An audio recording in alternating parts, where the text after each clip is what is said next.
Imagine this. A young woman named Esther, living far from the world she dreamed of, is suddenly pulled into a life she never expected. She's ordinary, just like any of us. She's navigating the pressures, the responsibilities, the unknown. And then, everything changes. The king of Persia is searching for a new queen, and Esther, quiet, humble, and raised by her cousin Mordecai, is chosen to be part of the selection. Not because she fought for it, but because God was already positioning her long before she understood why. Esther enters the palace without her mom, without her familiar world, with no idea what comes next. And just like so many moms today, who walk into seasons they never planned, Esther has to find courage she's not sure she has. Time passes. She becomes queen, but she keeps her identity hidden because Mordecai tells her it's safer.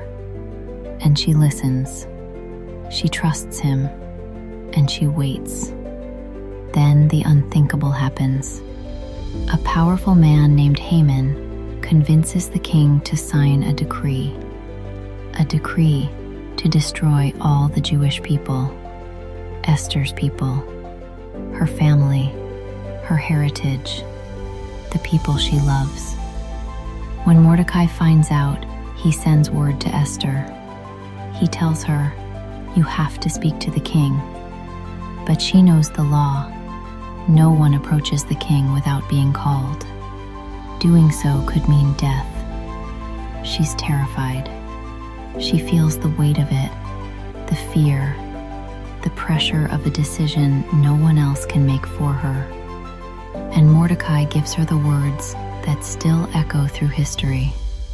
Who knows if you were placed here for such a time as this? Esther breathes. She studies herself. And in a moment of clarity, like a mom realizing exactly what her family needs, she steps into courage. She calls for a 3-day fast.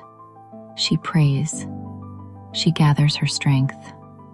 And then she goes to the king anyway.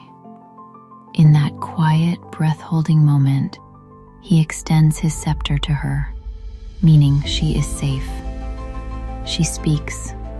She advocates. She stands between her people and destruction. And God uses her bravery to completely turn the story around. Haman's plan falls apart. The Jewish people survive. And Esther becomes a symbol of courage woven into Scripture forever. Her story reminds us, sometimes we don't choose the places we end up. Sometimes we feel unprepared, unseen, overwhelmed. But God sees the whole story, and He places us exactly where we're needed, even when the role feels bigger than us. Esther didn't know she was strong enough until it was time to be. And maybe you're the same. Maybe the season you're in, the home you're shaping, the little hearts you're raising, the challenges you're facing, is not random.